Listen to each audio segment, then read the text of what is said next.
GPS online class में आपका हार्दिक स्वागत है। अपना दूसरा चैप्टर था लाशों की ओर, वो चल रहा था। लेखक क्या होता है, लंगकोर में एक अच्छी जगह पर ठहर जाते हैं और ठहरने के बाद वहाँ एक अच्छे यजमान यानी मेहमानगिरी होती है। पहले चाय सत्तू खाया जाता है और रात को थुप्पा है जो एक खाद्य पदार्थ है वो खाया जाता है। उसके बाद देखो आगे क्या होता है।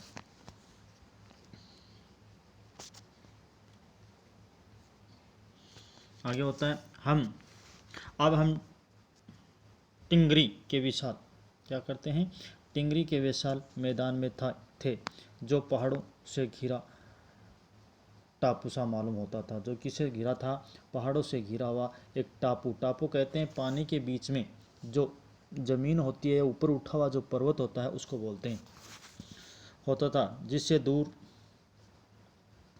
एक छोटी सी पहाड़ी मैदान के भीतर दिखाई पड़ती है। जिससे दूर क्या होता है, एक छोटी सी पहाड़ी है वो दिखाई देती है। इसी पहाड़ी का नाम है टिंगरी समाधिगिरी। क्या नाम है, टिंगरी समाधिगिरी। इस पहाड़ी का क्या नाम है, टिंगरी समाधिगिरी। आसपास के जो गांव हैं, गांव में भी सुमिति के कितने ही यजमान थे, कितने ही मेहमान थे। आसपास के गांव में भी सुमिति के क्या थे, कितने ही मेहमान थे, कितने ही यजमान थे।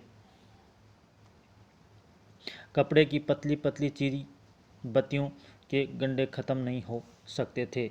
कपड़े की पतली पतली, समाधि चीरी कहते हैं चीर कर बनाई हुई।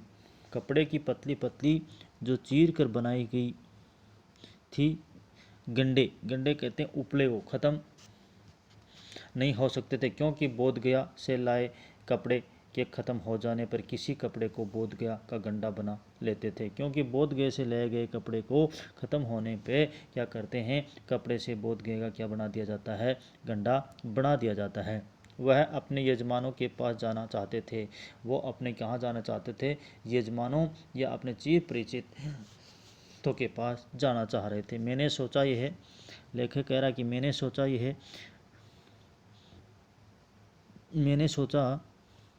कि यह तो हफ्ता भर उधर ही लगा देंगे, कि यह तो हफ्ता भर क्या करेंगे, उधर ही रुक जाएंगे, उधर लगा देंगे। मैंने उनसे कहा कि जिस गांव में ठहरना हो उसमें भले ही गंडे बांट दो। क्या कहा, जिस गांव में हमें ठहरना हो उसे क्या कर दो, भले ही हमें क्या कर दो, गंडे बांट दो। गंडा कहते हैं डंडे के ऊपर को कपड़ा बांध कर बनाया गया धार्मिक चिन्ह होता है गंडा। कपड़े कोई डंडा है, डंडे के ऊपर बांध कर बनाया जाने वाला क्या होता है, डंडे के ऊपर को कपड़ा बांध कर बनाया जाने वाला जो धार्मिक जो चिन्ह, जो झंडा होता है उसको बोलते हैं गंडे।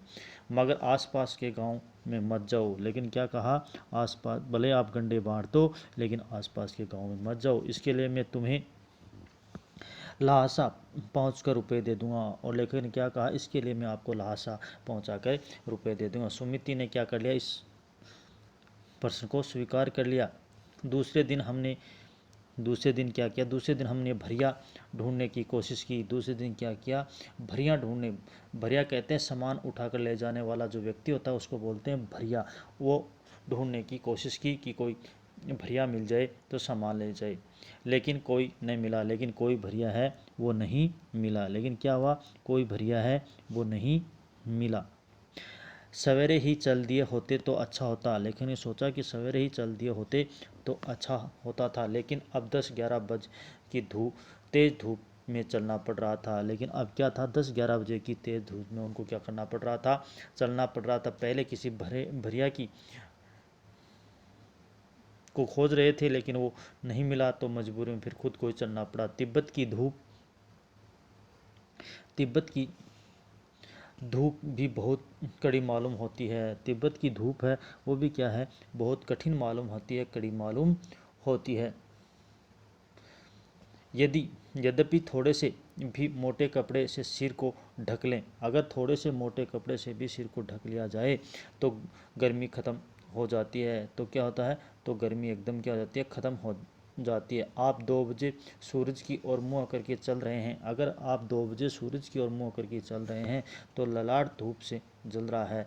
जो क्या होता है उस वक्त एकदम लालिमा ललाट धूप से जल रहा होता है और पीछे का कंधा बर्फ़ हो रहा है। तो सामने आपकी धूप आ रही है, पीछे से क्या होता है कंधा है वो बर्फ़ से ठंडा होता जा रहा है, ऐसा मालूम होता है। फिर हमने पीठ पर अपनी अपनी चीज़ें लादी। लेखक कह रहा अपनी पीठ पर क्या कर ली, अपनी अपनी बैग या अपना अपना सामान था वो लाद लिया। डंडा हाथ में लिया और डंडा था वो क्या किया, हाथ में ले लिया और चल पड़े। और उसके साथ क्या होता वह वहाँ से रवाना हो गए, चल पड़े। यद्यपि सुमिति के परिचित तिंगरी में भी थे। सुमिति के जो जानकार थे वो कहाँ थे, तिंगरी एक जगह है वहाँ पर भी थे, लेकिन वह एक और यजमान से मिलना था, वहाँ पे एक और यजमान से मिलना था, अतः उनके घर अतिथि था, उसके अतिथि से मिलना था, मिलना चाहते थे। आदमी इसलिए आदमी मिलने का बहाना कर आदमी से मिलने का बहाना कर शेखर विहार की ओर चलने के लिए कहा। कि आदमी से मिलने का बहाना कर शेखर विहार की ओर चलने को कहा गया। तिब्बत की जमीन बहुत अधिक छोटे बड़े जागीरदारों में बटी है। तिब्बत की ज़मीन है बहुत ही छोटे बड़े जागीरदारों में बटी हुई। इन जागीरों का बहुत ज़्यादा हिस्सा मठों के हाथों में है और इन जागीरदारों का बहुत बड़ा हिस्सा किसके पास है। जागीरदार किसे कहते हैं, जागीरों का जो मालिक होता है उसे बोलते हैं जागीरदार। और इन मठों का बहुत ज़्यादा इन मठों का बहुत ज़्यादा हिस्सा किसके पास है, इन मठों के हाथ में है, इन जागीरदारों के हाथ में है। अपनी अपनी जागीर में हर एक जागीरदार कुछ खेती खुद भी करता है। अपनी अपनी जागीर में क्या करता है, हर एक जागीरदार कुछ हिस्से पे खेती स्वयं भी करता है, जिसके लिए मजदूर बेगार में मिल जाते हैं। और जिसके लिए मजदूर हैं वो आप बेगार में मिल जाते हैं, अतः बिना किसी रुपए पैसे के ही मिल जाते हैं। बेगार कहते हैं बिना मेहनत लिए काम करने वाले जो मजदूर होते हैं वो होते हैं जो बिना मेहनत बिना मजदूरी लिए ही काम करते हैं। खेती का इंतजाम देखने के लिए वहाँ कोई भिक्षु भेजा जाता है। और खेती को देखने के लिए जागीरदार के यहाँ खेती का इंतजाम देखने के लिए क्या भेजा जाता है, कोई भिक्षु।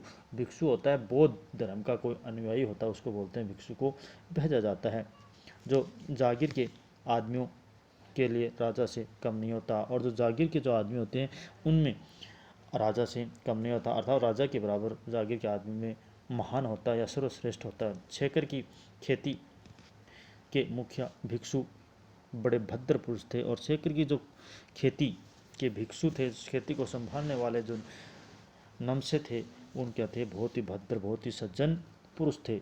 भद्र कहते हैं सज्जन पुरुष को। वह बहुत प्रेम से मिले, वो लेखक से और शेखर से क्या हुआ, बहुत अच्छी तरीके से मिले। हालांकि उस वक्त मेरा भेष ऐसा नहीं था। भेष कहते वेशभूषा कपड़े। लेखक कह रहा है हालांकि उस वक्त क्या है, मेरा जो भेष था वेशभूषा थी वो इतनी क्या नहीं थी, अच्छी नहीं थी कि उन्हें कुछ भी ख्याल हो, कि उन्हें क्या हो, कुछ ख्याल हो। इतना क्या नहीं था, उनका भेष नहीं था, उनकी वेशभूषा नहीं थी। इसलिए लेखक से हालांकि लेखक कह रहा है कि वो थे, उनका भेष था वो क्या नहीं था, अच्छा नहीं था, कि उन्हें कुछ भी ख्याल करना चाहिए, कि इस वक्त क्या करना चाहिए, कुछ भी उन्हें ख्याल करना चाहिए। यहाँ एक अच्छा मंदिर था, यहाँ पर क्या था, एक अच्छा मंदिर था जिसमें कुंजर बुद्ध वचन अनुवाद, जिसमें क्या था, कुंजर किसे कहते हैं, बुद्ध वचन अनुवाद की हस्तलिखित यानी हाथ से लिखी हुई 103 पोथियाँ रखी हुई थी। हाथ से लिखी हुई कितनी लिखी हुई थी, 103 पोथियाँ यहाँ पे रखी हुई थी। मेरा आसन, लेखक कह रहा है कि मेरा आसन भी क्या हुआ, वहीं लगा दिया गया, वहीं पे उनका आसन लगा दिया। वह बड़े मोटे कागज़ पर अच्छे अक्षरों में लिखी हुई थी। और बड़े मोटे कागज़ पर वो क्या थी, बड़े बड़े अक्षरों में वो हस्तलिखित पोथियाँ लिखी हुई थी। एक एक पोथी क्या थी, एक एक पोथी 15-15 सेर से कम नहीं थी। उनका वजन कितना था? लगभग 15-15 किलो की एक पोथी थी। सुमिति ने फिर आसपास अपने यजमानों के पास जाने के बारे में पूछा। सुमिति ने क्या किया? फिर आसपास के लोगों से अपने यजमानों के पास जाने के बारे में पूछा। मैं अब पुस्तकों के भीतर था। लेखक उन पुस्तकों को क्या कर रहा था? पढ़ रहा था। इसलिए मैंने उन्हें जाने के लिए कह दिया। और इसलिए लेखक ने क्या किया? सुमिति को अपने यजमानों, अपने अतिथियों के पास जाने के लिए कह दिया। मैंने समझा था कि 2-3 दिन लगेंगे। लेखक कह रहा है कि मैंने समझा कि अभी 2-3 दिन लगेंगे, लेकिन वह उसी दिन दोपहर बाद चले आए। लेकिन क्या सुमिति उसी दिन दोपहर बाद में वापस आ गए।